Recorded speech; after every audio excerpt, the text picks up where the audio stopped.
Togolaises et Togolais, mes chers compatriotes, je m'adresse à vous dans un contexte tout particulier où le monde fait face à une crise sanitaire sans précédent provoquée par le coronavirus.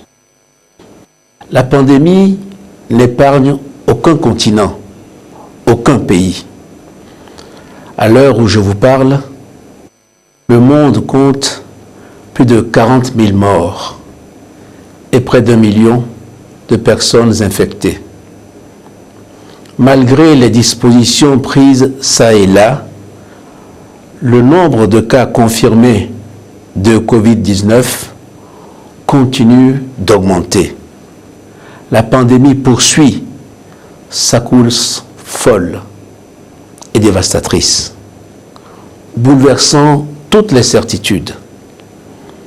Et tout porte à croire que la bataille pour venir à bout de la pandémie ne fait que commencer.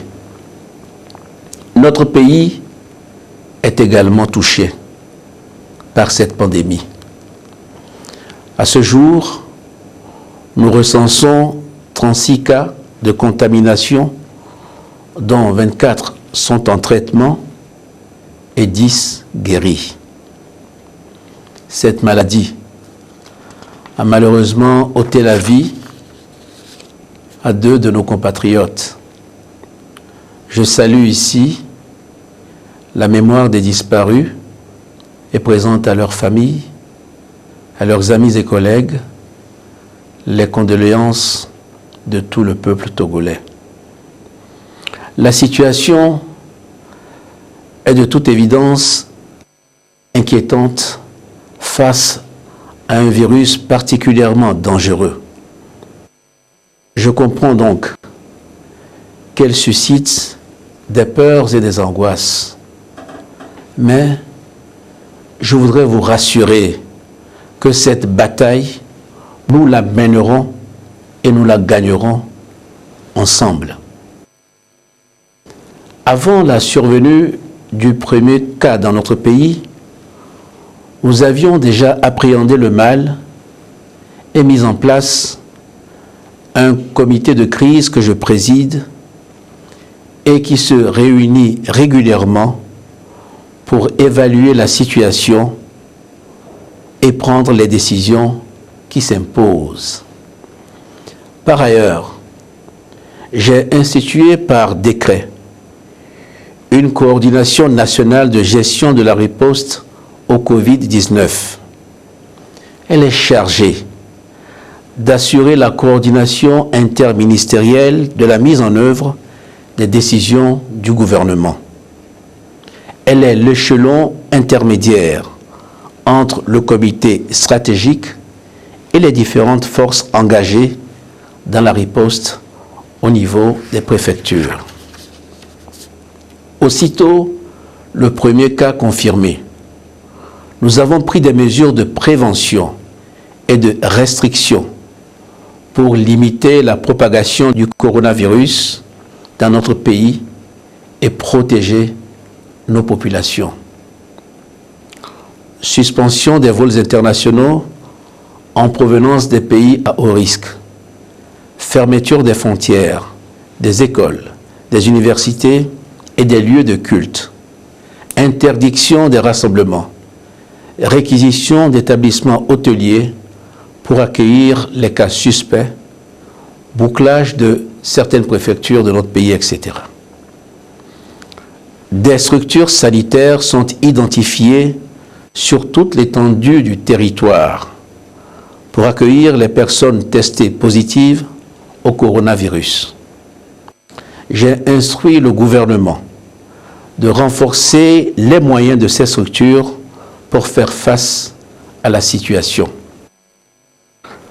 Nous avons reçu des équipements de protection et des tests de dépistage aux normes de l'Organisation mondiale de la santé pour accroître notre capacité opérationnelle à Lomé et à l'intérieur du pays. Toute personne présentant des symptômes du coronavirus peut ainsi se faire dépister de manière totalement confidentielle, rapide et surtout gratuite. Togolaises, Togolais, vous avez certainement mesuré l'ampleur du malheur qui frappe nos pays. Au Togo, il est de notre devoir de prendre toutes les dispositions pour ralentir, maîtriser et mettre un terme à l'expansion de ce fléau. Je ne lésinerai sur aucun moyen. C'est le sens à donner à toutes les actions que nous avons entreprises depuis lors.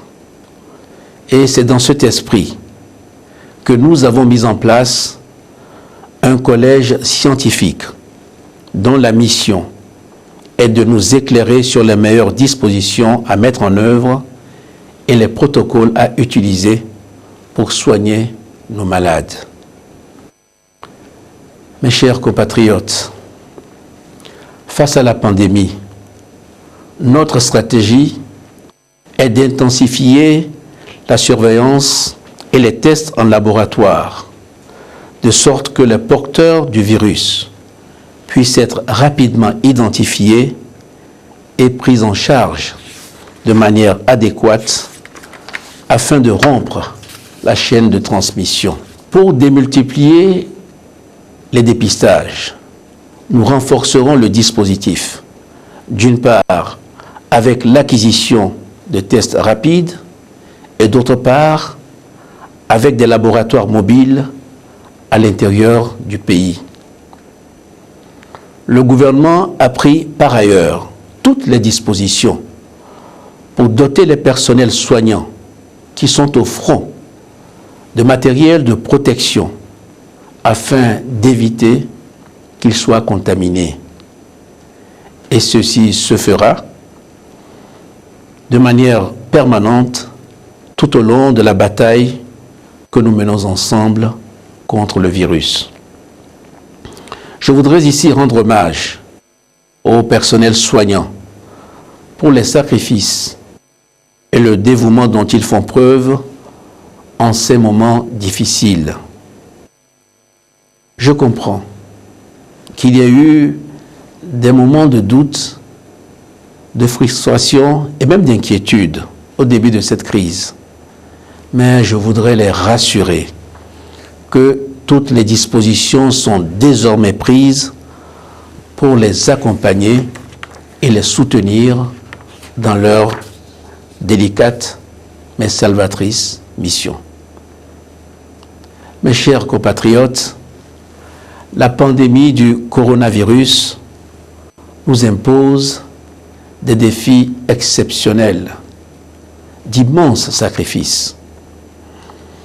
Elle appelle à prendre de nouvelles mesures et des dispositions courageuses pour protéger nos vaillantes populations et aussi nos familles.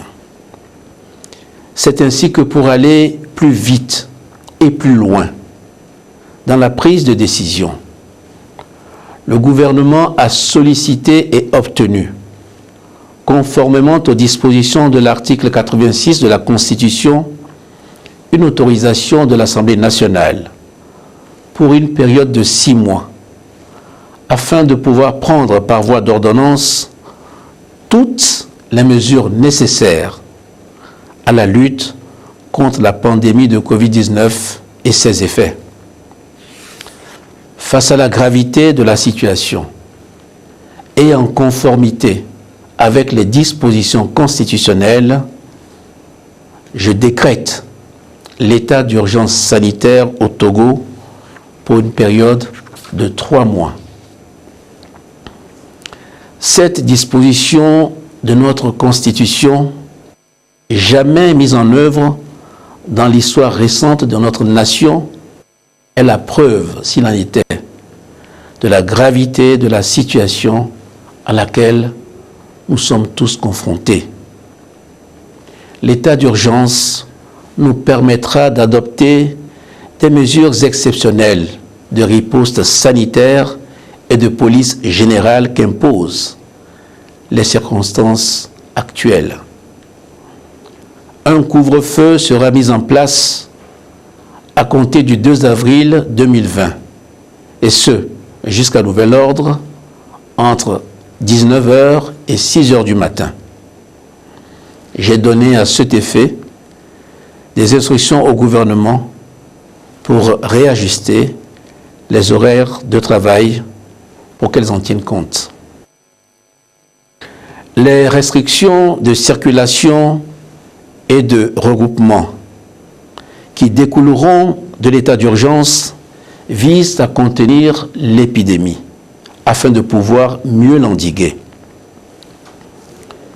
Il est par ailleurs créé par décret une force spéciale anti-pandémie composée de 5000 hommes qui sera chargée de veiller au respect des décisions prises dans le cadre de la lutte contre le Covid-19.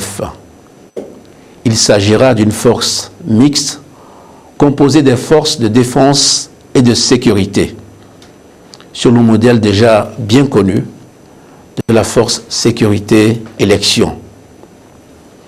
Je sais pouvoir compter sur notre sens collectif de civisme pour appliquer l'ensemble des mesures prises qui nous permettront de remporter la bataille contre cet ennemi invisible. Aucun écart ou manquement ne sera toléré. Selon l'évolution de la situation, d'autres dispositions pourront être prises. Il s'agit de mener une véritable bataille contre le coronavirus. Cette bataille, j'en suis convaincu, nous la gagnerons. Nous n'avons d'ailleurs pas d'autre choix, mais pour la gagner, il nous faudra respecter les mesures prises et faire preuve d'une grande discipline collective. Mes chers compatriotes, notre pays a une histoire particulière. Vous le savez tous, nous venons de loin et c'est ensemble que nous ferons face à cette crise. En 2005, après des années de crise politique et économique, la pauvreté avait atteint un niveau élevé dans notre pays. Mais ce sont nos efforts à tous qui nous ont permis de réduire et de changer la situation. Depuis 2005, nos succès communs, matérialisés par un taux de croissance annuel moyen de plus de 5%, nous ont permis de sortir des centaines de milliers de Togolais de la précarité et de faire baisser la pauvreté dans notre pays. C'est à la fois l'engagement et la détermination de tous, de la revendeuse de nourriture, du conducteur de taxi-moto, de la serveuse dans un restaurant, que de celui de l'enseignant, du fonctionnaire, du cadre d'entreprise, de l'agriculteur ou encore de l'entrepreneur qui nous ont permis de remonter la pente et d'entrevoir aujourd'hui la promesse d'un Togo meilleur. La pandémie du Covid-19 à laquelle nous devons faire face aujourd'hui est certes un défi sanitaire, mais au-delà, elle menace de remettre en cause nos acquis économiques et sociaux et malheureusement de refaire basculer bon nombre de nos concitoyens dans la pauvreté. Pour contenir la propagation de la pandémie et la vaincre, nous avons pris et nous prendrons encore des mesures exceptionnelles, parfois drastiques, qui auront malheureusement des incidences sur la vie de chacun d'entre nous, surtout de ceux qui, parmi nous, sont les plus vulnérables, les plus faibles, les plus défavorisés.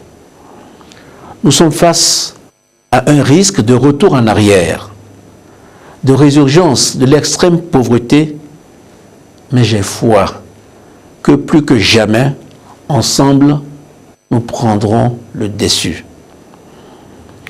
Les règles strictes de déplacement et de rassemblement qui devront s'imposer dans certaines localités empêcheront bon nombre d'entre nous de pouvoir mener des activités génératrices de revenus qui leur permettent de nourrir leur famille.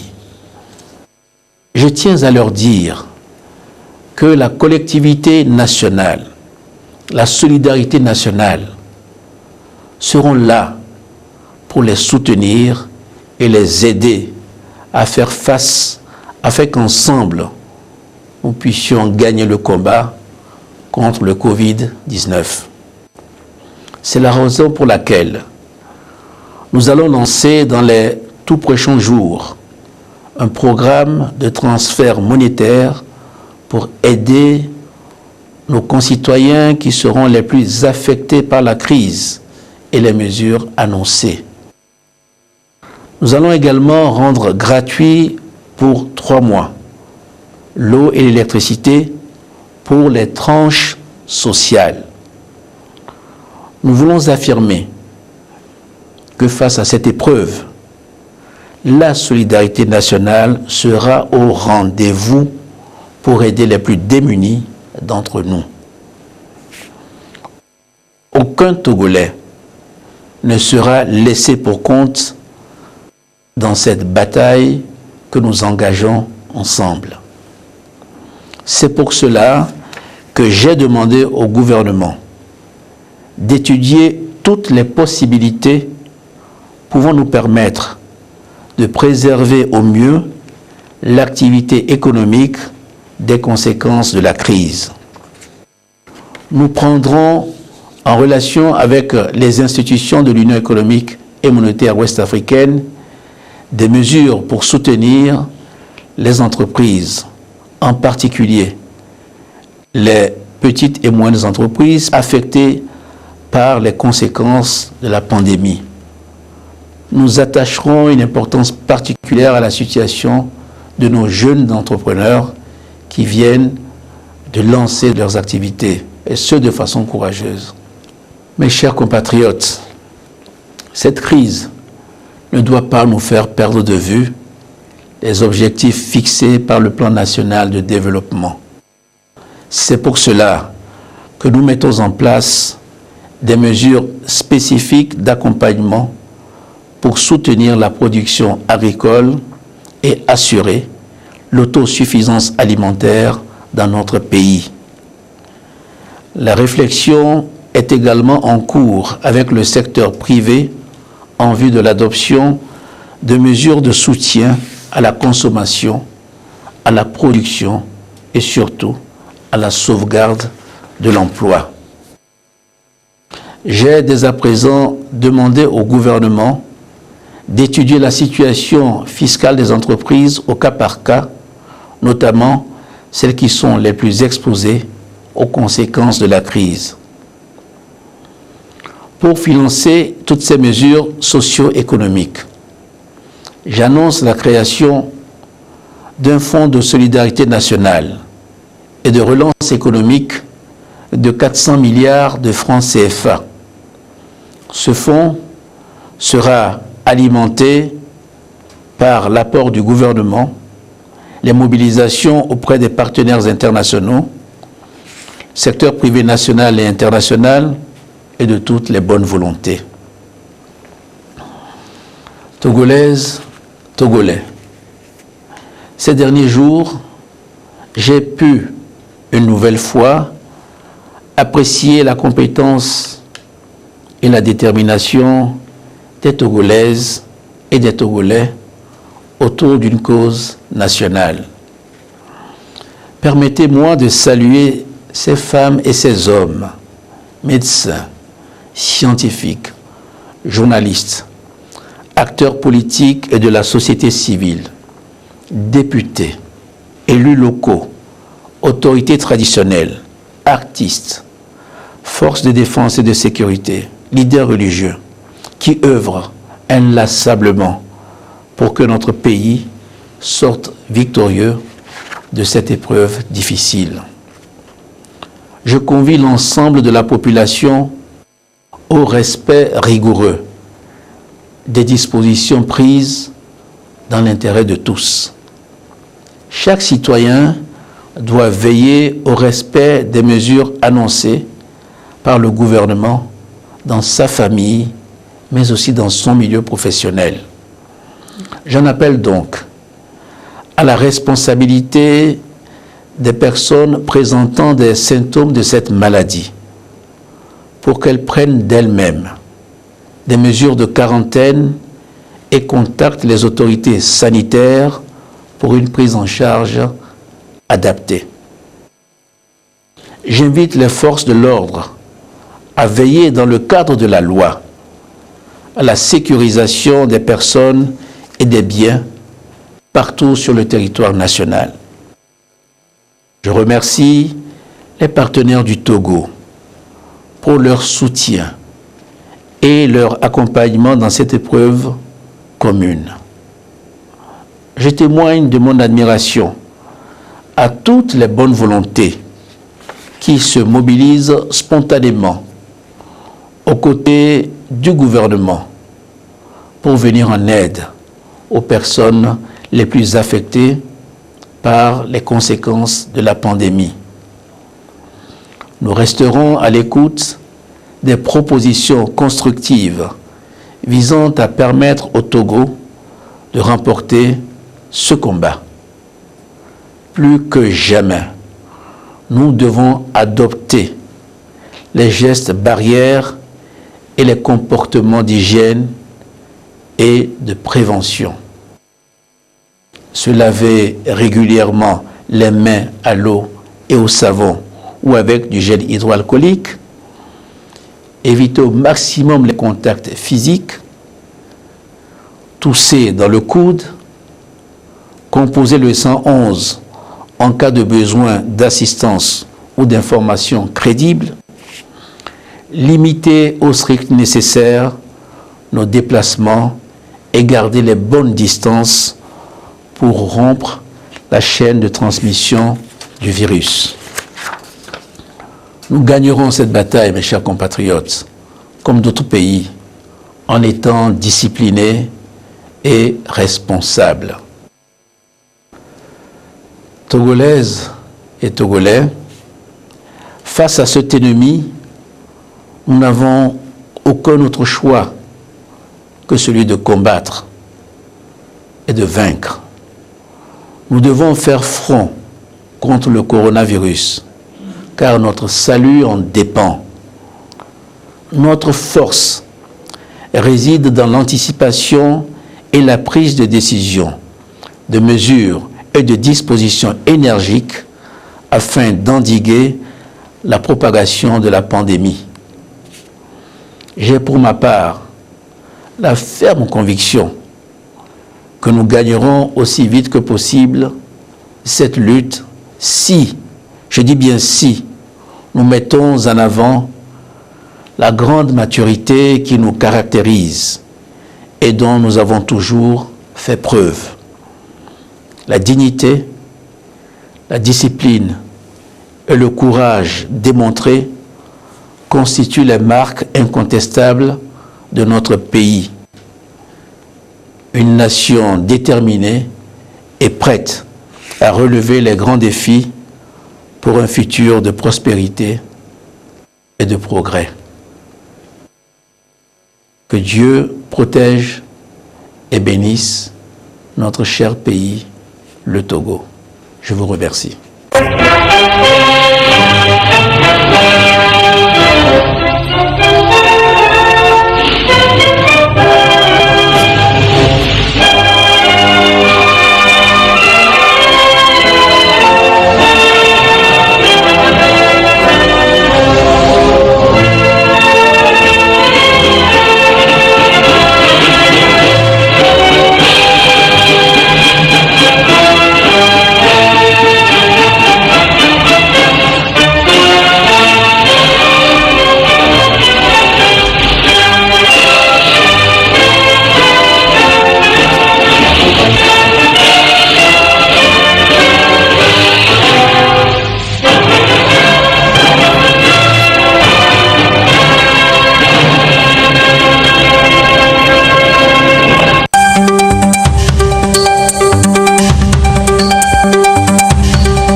La TVT au cœur de l'information.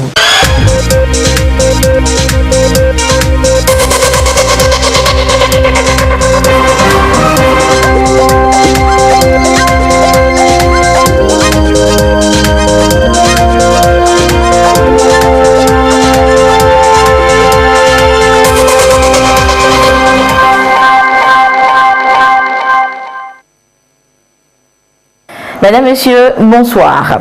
Vous venez donc de suivre le discours du chef de l'État à la nation dans ce contexte de crise sanitaire. Le président de la République qui lance un appel à tous pour gagner ensemble cette bataille.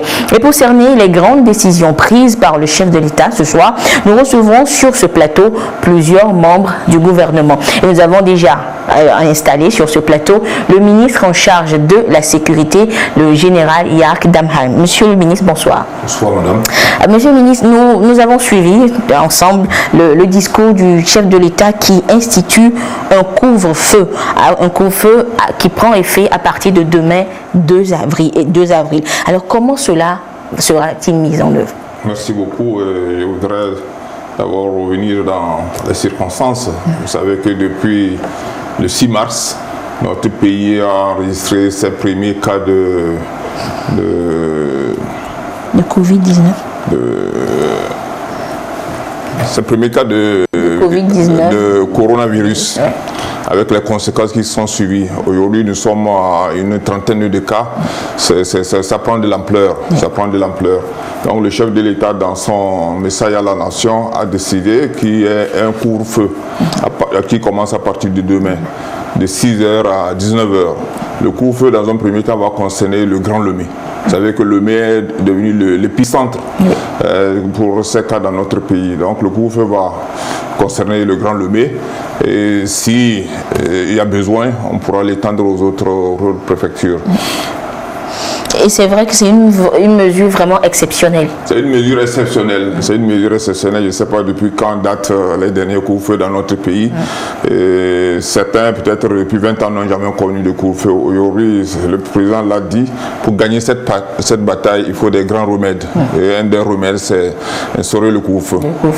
Alors, on a également entendu le chef de l'État qui a parlé de la mise en œuvre de cette mesure, parlant de cette force de 5000 hommes annoncée par le chef de l'État. Alors, quelle sera la composition de cette force spéciale? On sait que c'est 5000 hommes, mais qui sont ces hommes-là? Je crois que le président de la République, c'est pour marquer l'événement,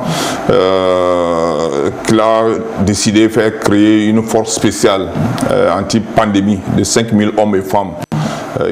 C'est une force mixte qui est composée des éléments des forces de défense et de sécurité. Vous avez la police, vous avez la gendarmerie, vous avez les forces de défense. Cette force spéciale aura pour mission essentielle de veiller à l'application de toutes les mesures que le gouvernement a eu à prendre depuis le début. Il y a eu la fermeture des frontières terrestres, il y a eu le bouclage de certaines villes, et aujourd'hui avec le couvre-feu, il faut que les horaires du couvre-feu soient respectés. Les horaires du couvre-feu soient, on dit, de 6h à 19h, le moment venu, et chacun reste chez soi. Chacun reste chez soi. Pour être dehors, il faut avoir vraiment des raisons exceptionnelles aussi. D'accord. Donc, monsieur le ministre, si on comprend, cette force, elle est en quelque sorte une sorte de force FOSSEP, en quelque sorte. Voilà, c'est sur le modèle de la FOSSEP. Vous savez, quand nous avons des élections, le chef de l'État a toujours pris un décret pour créer une force. Donc, cette force de 5000 hommes, je disais tout à l'heure, composée d'hommes et de femmes, la force de défense et de sécurité, aura cette mission exceptionnelle. Mais cela ne veut pas dire que les autres forces vont rester les bras croisés. Et ils continuent les services ordinaires de police générale. Mais cette force aura, en plus de la mission de police générale, la mission de, si vous me permettez, la mission de police exceptionnelle. Pour que vraiment toutes les mesures qui ont été prises par le gouvernement depuis le début, que le Togolais en fasse ces mesures, voilà, pour qu'on puisse gagner cette bataille. Monsieur le ministre, avant de vous laisser repartir, il faudrait qu'on comprenne bien, quand on dit couvre-feu, c'est-à-dire qu'à partir de 19h à 6h du matin, on ne veut voir personne en ville. Vous ne devez pas être au dehors. Je dis de 19h à 6h, vous ne devez pas être au dehors. Sauf vous pouvez avoir des raisons. Pour être dehors. Par exemple, les véhicules utilitaires, les ambulances. On ne peut pas dire à quelqu'un qui veut évacuer, une ambulance qui veut évacuer un malade de ne pas sortir parce qu'il y a couvre-feu. Mais vous allez rencontrer des agents, ils doivent chercher à savoir pourquoi vous êtes au dehors pendant les heures du couvre-feu. Et vous devez donc vous justifier. Vous devez vous justifier pourquoi vous êtes au dehors pendant les heures du couvre-feu. D'accord. Merci beaucoup, Monsieur le ministre, d'être passé nous expliquer cette mesure de couvre-feu instituée par le chef de l'État. Et Monsieur le ministre, un dernier mot? Je voudrais appeler tous nos concitoyens à l'adhésion de cette mesure prise par le président de la République. Ça va dans notre intérêt. Vous savez, aujourd'hui, c'est une bataille qu'il faut gagner à tout prix. À tout prix. Nous avons la chance, chez nous c'est pas encore d'une grande ampleur, mais ça dépendra de la discipline de chacun et de la discipline collective. Si au cours de l'application de ces mesures, il y a des récalcitrants, je crois qu'on fera tout pour les mettre dans les rangs, pour que vraiment nous gagnions cette bataille contre le coronavirus. Et le chef de l'État a insisté justement sur la discipline de tous pour gagner cette bataille. Absolument. Merci beaucoup, Monsieur le ministre. Et je rappelle donc que nous aurons également d'autres membres du gouvernement qui vont se relayer sur ce plateau, histoire de nous faire mieux cerner les grandes décisions prises par le chef de l'État, justement pour venir à bout de cette pandémie dans notre pays. Mais nous poursuivons cette édition. Et la lutte contre la maladie du coronavirus, du Covid-19, se mène sur tous les fronts. Le comité de gestion de la crise, présidé par le chef de l'État lui-même, a tenu une séance de travail avec les préfets du Grand Lomé et les maires du Grand Lomé sur la pandémie de l'heure. Passage en revue du bilan et renforcement des mesures préventives ont meublé la rencontre qui s'est tenue hier mardi à la présidence de la République. Le compte rendu avec Gérard Laguedou. La pandémie au coronavirus Covid-19 gagne du terrain et les réflexions et actions de haut niveau se mènent quotidiennement. Le comité de crise mis en place et présidé par le chef de l'État, Faure Issoufou Gnassingbé, a organisé cette réunion pour faire le point de la situation au Togo. Ici, les représentants des deux préfectures du Grand Lomé à Guenivé et Golfe et des 13 communes du Grand Lomé ont eu droit au bilan officiel de la maladie à coronavirus au Togo. L'état des lieux est dressé par le président de la République, Faure Issoufou Gnassingbé, en présence du Premier ministre Komi Selom Klassou et des membres du gouvernement. Par rapport au bilan qu'on nous a fait, c'est toujours renforcer la mise en application des mesures, entre autres la sensibilisation de la population sur les mesures de lavage permanente des mains, l'utilisation des gels hydroalcooliques, le port des cache-nez. En tant que maire, nous avons eu également à mettre en place au niveau de notre commune un comité de veille de riposte pour descendre sur le terrain et visiter généralement les marchés, surtout dans notre commune. Nous avons rendu compte au chef de l'État de comment les choses se passent au niveau des communes et faire des propositions et échanger avec les autorités pour voir quelles mesures on doit prendre pour pouvoir aller vers le sens de la protection de la population. Il faut faire en sorte que la population soit mieux protégée au niveau du marché. Parce que le dilemme, c'est est-ce qu'il faut fermer le marché? Ce n'est pas possible, parce que c'est le point de ravitaillement de la population. Mais qu'est-ce qu'on doit faire pour que les marchés ne soient pas de lieu de contamination de la population? Donc il est recommandé, fortement recommandé, que les gens se lavent régulièrement la main avant de servir au niveau du marché. Que les marchés soient désinfectés régulièrement. Et maintenant, qu'on puisse faire respecter les décisions que l'autorité a prises au niveau des communes. On a dit, pour le mariage, pour les funérailles, les gens ne doivent pas dépasser 15 personnes. Les maires sont là pour veiller à ce que ces décisions soient respectées. Face au ravage de la maladie à coronavirus, le pouvoir central et les élus locaux comptent densifier les actions pour un changement de comportement et partant réduire la propagation du Covid-19 au Togo. Notre rôle maintenant est d'accentuer la sensibilisation, regrouper les leaders politiques, les chefs de canton, les chefs de village, les maires autour de nous, pour que dans toutes les communes, la sensibilisation puisse passer. C'est là notre rôle primordial. Pour l'heure, aucun traitement n'est homologué par l'Organisation mondiale de la santé OMS pour venir à bout du coronavirus. Le respect des mesures barrières reste donc les cartouches les plus efficaces et accessibles pour combattre la propagation, voire contenir au maximum le Covid-19 qui secoue actuellement la planète tout entière. Et nous sommes donc de retour sur ce plateau pour parler justement de cette riposte contre la maladie du Covid-19 avec le discours du chef de l'État que nous avons suivi ce soir. Et nous avons un autre membre du gouvernement sur ce plateau, le ministre en charge de la fonction publique, Gilbert Barara. Monsieur le ministre, bonsoir. Bonsoir, madame. Nous avons écouté le chef de l'État et il a été question des mesures prises. Et l'une de ces mesures reste le couvre-feu qui commence demain, 2 avril. Alors, monsieur le ministre, on comprend donc que l'administration sera également impactée par cette mesure. Alors, quelles sont les dispositions qui sont prises pour permettre aux travailleurs de vaquer librement à leurs occupations durant cette période? Merci, madame. Comme vous avez dû le constater, dans l'ensemble des mesures et des dispositions qui ont été annoncées par le chef de l'État, le paquet est mis sur tout ce qui doit nous permettre individuellement et collectivement de contenir, d'enrayer et d'endiguer la propagation et la progression de la pandémie. Mais cela étant, nous devons en même temps nous assurer de la continuité des activités économiques, de la continuité des administrations et de la disponibilité d'un certain nombre de services et de biens de première nécessité qui sont essentiels à la vie quotidienne. Pour ce faire, notamment dans le cadre du couvre-feu qui a été décidé par le président de la République, nous allons instaurer la journée continue de 9h à 16h.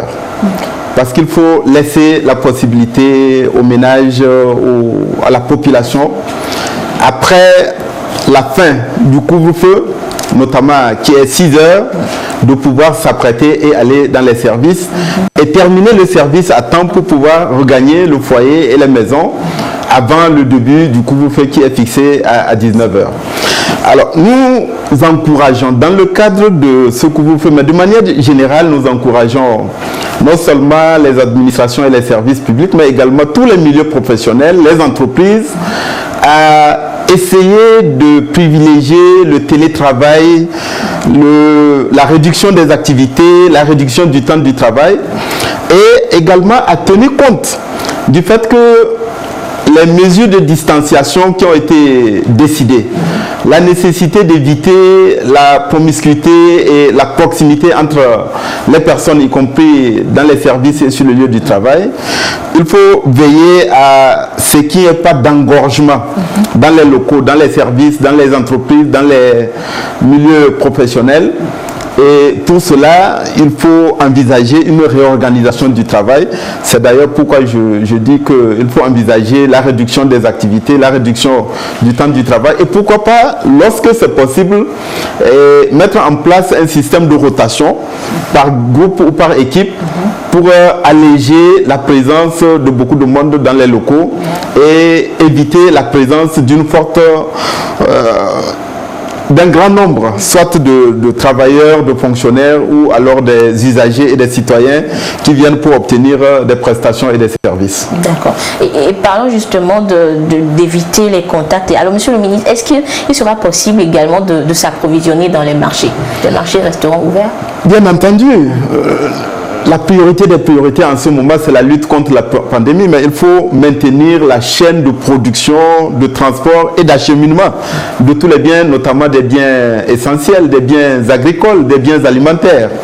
Alors, il faut le faire tout en veillant au respect scrupuleux. C'est pourquoi les dispositions particulières seront prises et sans doute des membres du gouvernement vont étayer ça dans les prochaines heures et dans les prochains jours avec les transporteurs pour nous assurer à la fois de la production, du transport et de l'acheminement des biens essentiels, notamment alimentaires, mais également pour s'assurer que au niveau des administrations et des services publics et au niveau des entreprises et du secteur privé, tout ce qui est essentiel à la vie quotidienne puisse être poursuivi tout en respectant toutes les consignes, toutes les mesures et toutes les dispositions qui ont été décidées par le gouvernement dans le sens de la préservation de la santé et de la vie des Togolais. D'accord. Merci beaucoup, Monsieur le ministre, d'être passé nous expliquer ces dispositions, disons ce réaménagement dans l'administration publique suite à la décision du couvre-feu qui prend effet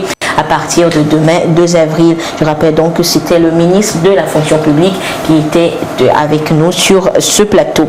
Un important lot de matériel médical a été réceptionné hier mardi à la base transport de Lomé. Il s'agit notamment des équipements de protection individuelle, des kits de masques, gel alcoolique, hydroalcoolique et autres pour éviter justement la propagation du virus dans notre pays. Le compte rendu de la réception du matériel avec Yasmine Kodia. 16 tonnes d'équipements médicaux réceptionnés ici à la base de transport aérien de Lomé. Le gouvernement togolais renforce ainsi les mesures préventives et la sécurité sanitaire des populations face à la pandémie du Covid-19. Tous les systèmes de santé de tous les pays sont mis à rude épreuve, que ce soit au niveau des infrastructures, du personnel et des équipements. Et ces équipements sont destinés essentiellement pour le service de santé et secondairement pour le personnel de sécurité pour faire respecter les mesures prises par le gouvernement pour couper la contamination de ce virus. Le matériel médical composé des kits de masques, des gels alcooliques, gants, des équipements de protection individuelle et autres va permettre de soutenir l'État togolais dans sa riposte contre la pandémie du coronavirus Covid-19. Il y a un certain nombre de mesures qui sont prises pour endiguer la propagation du virus dans notre pays. Et c'est dans cette optique que le chef de l'État a pris des dispositions permettant l'acquisition du matériel. Et là, nous sommes en train de réceptionner 16 tonnes de matériel de protection grâce au chef de l'État. Et ce matériel sera mis à disposition des formations sanitaires, ce qui permet de protéger aussi bien le personnel que les malades et la population. Le ministre en charge de la Santé a remercié le chef de l'État pour son engagement dans la lutte contre ce mal. Et toujours pour la lutte contre, dans le cadre de la lutte contre ce mal, justement, nous sommes sur ce plateau avec le ministre en charge de l'économie, Sani Yaya. Monsieur le ministre, bonsoir. Bonsoir. Monsieur le ministre, le chef de l'État a fait des annonces ce soir, des annonces fortes qui auront certainement des effets sur le quotidien des populations. Oui, effectivement, la situation nous impose malheureusement ces mesures que nous connaissons très fortes.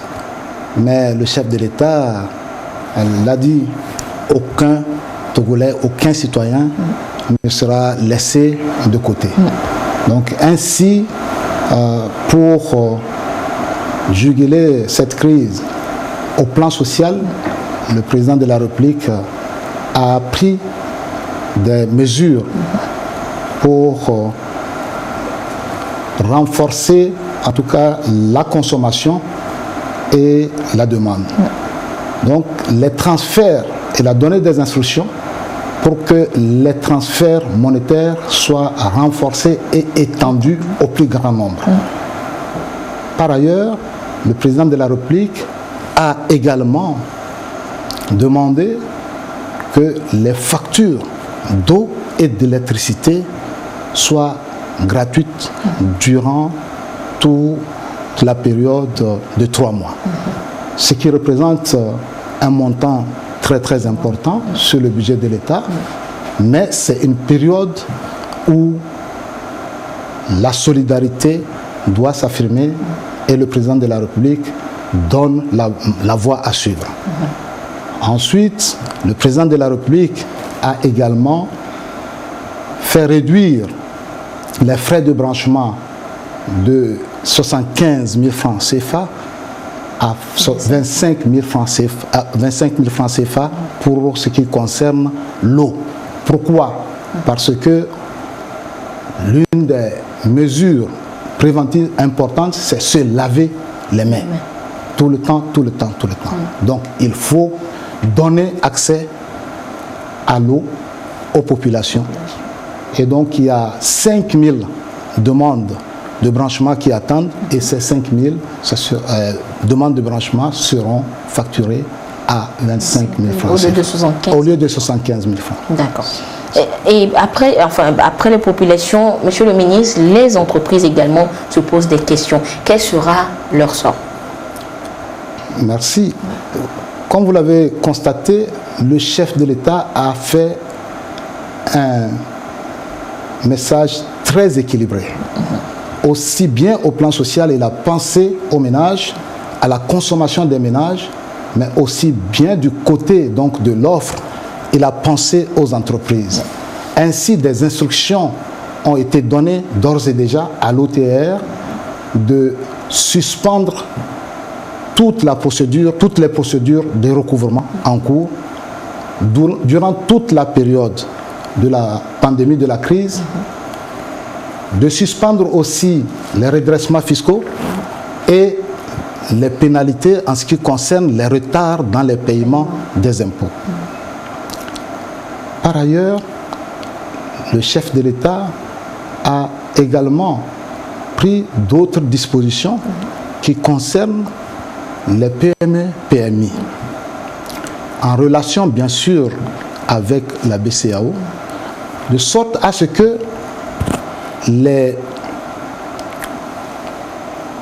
paiements au niveau des banques, celles qui ont des crédits au niveau des banques, puissent bénéficier notamment des moratoires.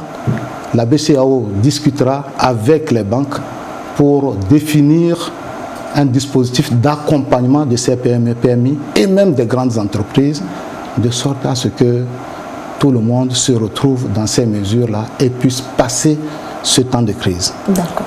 Merci beaucoup, Monsieur le ministre, pour ces explications sur ces mesures justement en soutien aux ménages et aux entreprises. Et Monsieur le ministre, vous avez... Je voulais juste ajouter quelque chose. Oui. Je voulais ajouter que ce n'est pas tout vis-à-vis des entreprises. Le chef de l'État a décidé qu'il y aura une exonération de tous les impôts, taxes, frais de douane, sur tout le matériel médical et aussi les médicaments qui sont en lien avec le Covid-19, c'est-à-dire le traitement du coronavirus. Par ailleurs, on prend en charge tout le traitement. Alors, l'ensemble a un coût et il a annoncé, c'est très important, la création d'un fonds de 400 milliards. Et ce fonds de 400 milliards, comme le président de la République l'a dit, il sera abondé par le budget de l'État, une partie, ensuite par les partenaires, comme le président de la République l'a dit, internationaux, les bonnes volontés au plan national, le secteur privé également. Mais le fonds de 400 milliards, une partie sera affectée justement pour soutenir les ménages de sorte à ce qu'ils aient une vie décente, surtout les populations les plus vulnérables. Je parle des artisans, du secteur informel, des émigrants et les revendeuses. Et donc tout ceci va se faire dans un cadre transparent avec des critères objectifs. Donc voilà les mesures au plan social que le fonds permettra de financer. Et de l'autre côté, le fonds permettra de soutenir les entreprises pour maintenir un niveau de production donné, de sorte à ce que l'offre et la demande jouent chacun pour que l'activité économique, quoique ralentie, soit maintenue à un niveau raisonnable. Et voilà. Donc, et après, financer maintenant la relance de l'économie. Voilà. Un peu ce que... Merci beaucoup, monsieur le ministre en charge de l'économie, Sani Yaya, qui nous rappelait donc les mesures prises par le chef de l'État dans son discours ce soir, des mesures qui ont pour objectif donc de soutenir les ménages, mais également les entreprises. Et nous poursuivons cette édition du lavage des mains au respect de la distance sanitaire. L'INAM met tout en œuvre pour protéger les assurés et son personnel du coronavirus. L'institution applique toutes les mesures barrières recommandées en son sein. Elle a également pris des dispositions particulières pour soulager ses assurés en 7 ans de guerre sanitaire, on va dire. Le compte rendu avec Luc Assis qui a fait un tour dans les locaux de l'INAM ce jour. Se laver les mains avec de l'eau et du savon ou les désinfecter avec du gel hydroalcoolique. Une mesure barrière à observer systématiquement aux entrées des bureaux de l'Institut national d'assurance maladie INAM.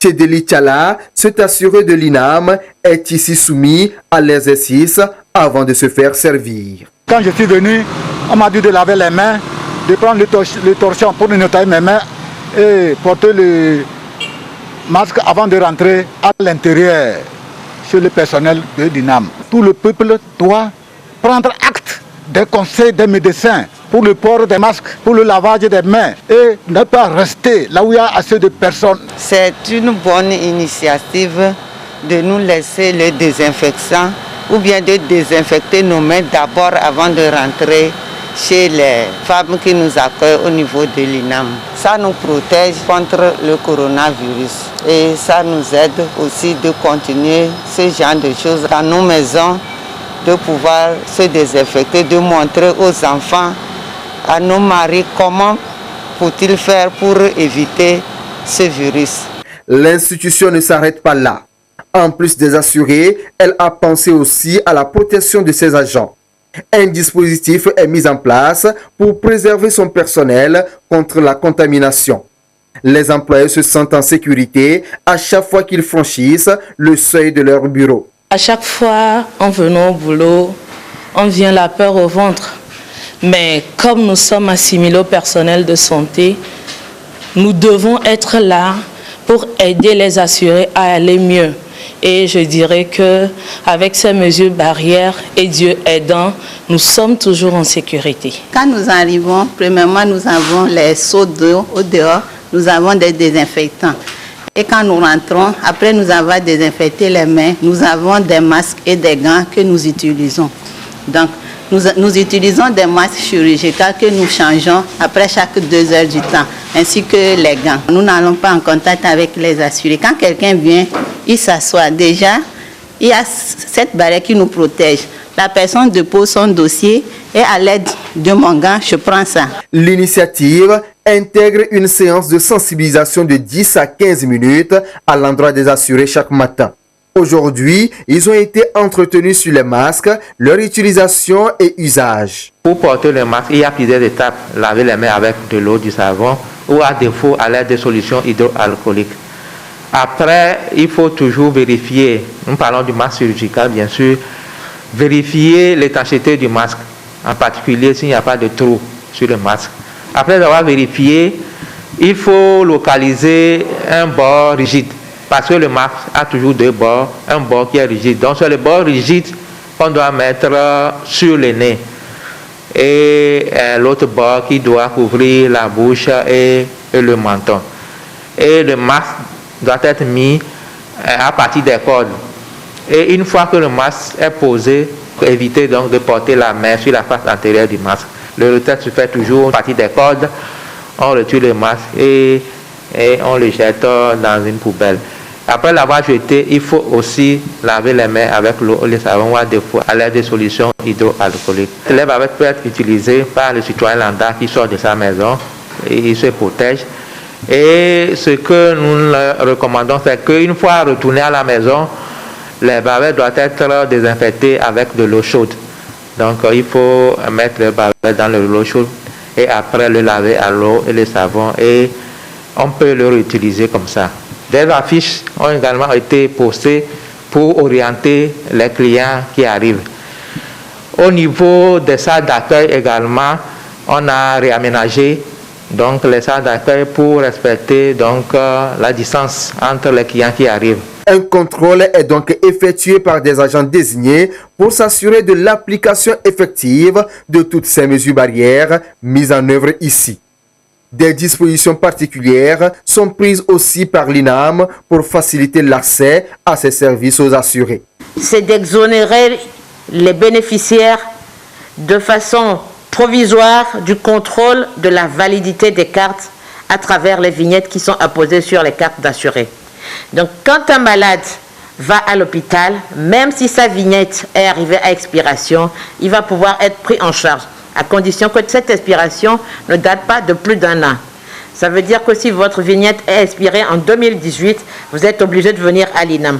Mais si elle est expirée depuis mars 2019, eh bien, vous pouvez être prise en charge dans tous les hôpitaux du Togo. Pour venir chercher les ententes préalables ou les attestations pour les gens qui ont des maladies chroniques, parce que c'est une population aussi qui n'a pas une facilité d'utilisation des réseaux sociaux ou de l'outil informatique et mobile. Du coup, nous allons leur épargner pendant une période. C'est un risque que nous prenons, mais nous comptons sur eux et sur nos prestataires pour vraiment continuer à avoir un suivi et une consommation rationnelle de soins. Les ententes préalables ne seront plus nécessaires pour la plupart des produits. Cela va réduire les sorties et les fréquences aussi à laquelle les gens se rendent à l'INAM pour chercher des documents. Également pour les hospitalisations, les ententes préalables, toutes ces mesures-là vont être allégées. Il s'agit d'un acte de survie, un acte de préservation, un acte qui me protège et qui protège les autres. C'est très important aujourd'hui, avec cette pandémie du Covid-19, que tout le monde se plie, que tout le monde respecte les consignes et les règles de distanciation, les règles sanitaires, le lavage de mains. D'autres mesures sont en cours d'implémentation au niveau de l'INAM pour protéger tous ses assurés et son personnel du Covid-19. Elle veut contribuer ainsi à contenir la propagation de la pandémie. Des mesures sanitaires, le chef de l'État en a également prise ce jour durant son discours. Et pour découvrir une fois encore les mesures sanitaires mises en place au Togo, nous sommes sur ce plateau avec le professeur colonel Djibril Mohamed qui est le coordonnateur national Covid-19. Mon colonel, bonsoir. Bonsoir. Alors dites-nous, quelles sont les mesures d'urgence prises par le gouvernement pour doter le système sanitaire des capacités lui permettant de faire face à la crise coronavirus? Merci. Ces mesures urgentes sont dans notre stratégie nationale de riposte sanitaire qui s'articule autour de 3 points. La prévention, le dépistage et la prise en charge. Pour ce qui concerne la prévention, nous avons lancé des campagnes de vulgarisation des mesures barrières auprès de nos populations. Ensuite, nous avons mis en place un processus d'autoconfinement strict des personnes contacts et des personnes venant des pays à haut risque. C'est à cet effet que plusieurs hôtels ont été réquisitionnés sur toute l'étendue du territoire national. Par ailleurs, nous avons acquis un stock important de matériel de protection, d'abord pour le personnel de santé et les forces de défense et de sécurité. C'est dans ce cadre, par exemple, qu'hier, nous avons réceptionné 16 tonnes de matériel composé de gel hydroalcoolique, de masques chirurgicaux, de gants, et des combinaisons de protection individuelle. Pour ce qui est du dépistage, comme l'a annoncé le chef de l'État, notre stratégie est d'élargir le champ de dépistage. Nous avons ainsi mis à la disposition de nos laboratoires d'une importante quantité de réactifs, 20 000 kits réceptionnés il y a une dizaine de jours et plus de 100 000 seront reçus dans tous les prochains jours. Ensuite, nous avons décidé de renforcer les laboratoires régionaux pour les rendre capables de réaliser des dépistages. Ceci devrait être mis en œuvre dans les jours à venir. Par ailleurs, et toujours dans l'optique d'accroître notre capacité de dépistage massif, nous avons commandé des tests rapides pour équiper tous les laboratoires. Et enfin, nous mettrons en place des laboratoires à travers le territoire national. Maintenant, pour ce qui est de la prise en charge des malades, nous avons des personnes dépistées et positives. Nous avons passé à l'identification des centres de prise en charge à travers toutes les régions, dont le centre de référence national étant celui de Lomé. La réhabilitation de ces centres et leur équipement est en cours actuellement. Les équipements sont de 3 types. L'imagerie, qui concerne la radio, le scanner, l'IRM, il y a le laboratoire et surtout la réanimation avec des respirateurs. Nous allons réceptionner de nouveaux respirateurs à partir de la fin de la semaine et que nous allons dispatcher dans tous les centres pour la prise en charge. Et aussi, nous avons démarré depuis quelques semaines la formation intensive du personnel de santé sur toute l'étendue du territoire aussi. Et il y aura un aménagement particulier des conditions de travail du personnel de santé et qui sera mis en œuvre et renforcé au fur et à mesure que l'épidémie progresse. Il est aussi important de noter que tout le processus est entièrement gratuit sur instruction du chef de l'État. Merci beaucoup mon colonel, professeur colonel Djibril Mahama, qui nous rappelait ainsi donc les mesures sanitaires mises en place au Togo pour contrer le coronavirus, le Covid-19.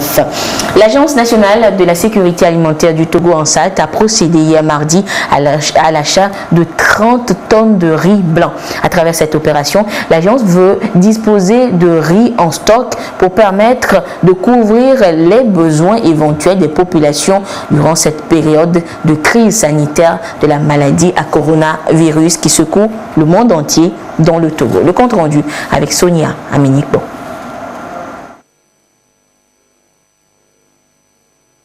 Pulvérisation de l'espace, installation de dispositifs pour se laver les mains, respect de la distance d'1 mètre entre l'assistance. L'Agence nationale de la sécurité alimentaire du Togo, ANSAT, face à la menace de la pandémie à coronavirus, ne badine pas avec les mesures de prévention. En tout cas, pour cette opération d'achat du riz ici à Kovié, toutes les dispositions ont été prises pour qu'elle se déroule dans des conditions strictes d'hygiène. La situation sanitaire nous impose cette attitude quand on sait qu'il y a des mesures barrières qui ont été prises par le gouvernement togolais pour lesquelles nous sommes tenus au respect strict. Donc on a juste sélectionné les premiers responsables de la coopérative La Patience pour échanger sur le sujet de l'heure, notamment le développement malheureux de cette crise sanitaire qui ébranle toutes les économies à l'échelle mondiale. Le gouvernement togolais a dicté un certain nombre de mesures que nous appelons mesures barrières qui vont nous aider à circonscrire ce mal du siècle, notamment le lavage des mains. Et ça, c'est un geste que tout citoyen peut faire, où qu'il soit. Nous sommes en zone rurale, il y a de l'eau qui est disponible, il y a aussi du savon et du matériel qui peut contenir cette eau. Donc on leur a demandé expressément de respecter strictement cette mesure barrière qui va non seulement assurer la propre sécurité individuelle de chaque producteur, mais aussi la sécurité sanitaire communautaire. Ça, c'est le premier point. Le deuxième point, c'est le port de masque. C'est vrai que les paysans n'en ont pas. On a juste distribué quelques-uns au niveau de cette scoop, la patience. Mais nous avons voulu échanger surtout sur les opportunités que les paysans pourraient tirer. À défaut d'avoir des masques conventionnels, je crois qu'ils ont au niveau de leur famille des femmes qui ont fait de la couture. Et nous avons aussi des tissus. Ils peuvent adapter des masques à leur manière de façon à protéger ne serait-ce que chaque producteur par jour. Et ils ont cette latitude de produire autant de masques. Pour cette opération, 30 tonnes de riz blanc ont été achetées aux producteurs de la coopérative Scoop à hauteur de 11 400 000 francs CFA. Une somme qui va permettre à l'association de lancer sa nouvelle campagne agricole. L'achat de l'Ansat, là, ça nous avantage mieux plus que les achats des bonnes femmes. Parce que l'achat de l'Ansat, là, le montant regroupe pour nous. Mais pour les bonnes femmes, là, c'est 2 sacs, 3 sacs, là, ça ne vaut rien pour nous. Cette somme va nous servir de reprendre la première campagne de la saison de cette année. La pandémie gagne du terrain et l'Ansat affûte ses armes. Par rapport à cette situation, le gouvernement togolais a instruit l'Ansat à prendre les mesures de façon à satisfaire la demande humaine, mais aussi à s'occuper de la demande forte qui viendrait des fermes de production de volailles, de petits ruminants et même de porcins. Dieu merci, on a des volumes, on a même créé un guichet qui centralise les stocks de deuxième choix. C'est les stocks qui sont relativement touchés en termes de qualité que nous allons consacrer à toutes les fermes d'élevage sur l'ensemble du territoire national. D'ailleurs, on a déjà pris langue avec un certain nombre de fermes pour voir comment gérer ces stocks. Au moins ça, c'est rassurant. Maintenant, pour le deuxième volet, concernant les stocks disponibles, que nous devons rendre disponibles pour les consommations, oui, c'est rassurant, mais à combien de temps cette crise sanitaire va durer? C'est toute la question. C'est d'ailleurs même pourquoi on a demandé aux paysans de nous quantifier la production de riz local au niveau de Kové. Les orientations ont été données au président de la Scoop Patience qui va contacter toutes les coopératives au niveau de Kové pour que d'ici la semaine prochaine, on puisse avoir des données chiffrées, vérifiables, autour desquelles nous allons nous mobiliser pour faire une bonne collecte et alimenter les marchés le temps de voir cette crise passer. Depuis la semaine dernière, l'Ansat a ouvert ses portes pour l'opération de vente des produits céréaliers sur tout l'ensemble du territoire national. Et nous sommes dans un combat, une course contre la montre pour éviter la propagation du coronavirus au Togo. Et les médias restent l'un des acteurs en première ligne de ce front. Du matériel de protection, ils en ont besoin. Et la société Rodis Togo vient d'en offrir justement à la télévision togolaise ce mercredi. Le compte rendu avec Augustin Kossi. Une démarche de solidarité. Rodis Togo, une société industrielle de la zone franche, offre du matériel de protection au personnel de la télévision togolaise. Des gants, des masques et du gel hydroalcoolique. De quoi permettre aux professionnels des médias de se protéger en ce temps d'urgence sanitaire liée au Covid-19. Nous, en tant que société de production de produits cosmétiques, nous faisons les gels sanitaires. C'est pour cela qu'on a voulu amener notre participation à cette bataille-là qu'est en train de mener l'État pour combattre cette pandémie. Qui dit TVT dit médias, communication. Voilà, c'est ça qu'on cherche pour qu'on puisse, avec cette démarche-là, sensibiliser au fait la population togolaise. Ces outils-là permettent de protéger le personnel de TVT contre les contacts, parce que les journalistes sont souvent sur le terrain. Ils sont en contact avec des porteurs potentiels. La direction de la télévision togolaise apprécie le geste à sa juste valeur, comme quoi les journalistes et les techniciens font partie des acteurs clés dans la sensibilisation et la riposte au nouveau coronavirus au Togo. C'est une grande surprise agréable. La TVT, c'est un grand marché. Les journalistes sont sur le terrain, les techniciens sont sur le terrain, ils sont en contact avec tout le monde. Et ce cadeau est vraiment appréciable. Le coronavirus est là, tout le monde se protège et ils ont pensé à nous, ils nous ont offert 1000 gants, 1000 masques et 20 cartons de gel. C'est un cadeau vraiment inestimable. Je ne peux que dire grand merci à Rodis Cosmétiques qui a pensé surtout à la santé des travailleurs de la télévision togolaise. Rodis, la société de production des produits cosmétiques et de beauté, apporte donc sa contribution dans la lutte contre la pandémie au Togo. Une démarche peut être à suivre par les autres entreprises pour aider les hommes des médias, mais aussi les professionnels de santé dans leur lutte quotidienne face au Covid-19. Et voilà, ainsi se referme cette édition longue, actualité oblige. Merci de votre fidélité à la télévision togolaise. Respectez toujours les mesures barrières pour lutter contre le Covid-19. Excellente suite de nos programmes. Au revoir.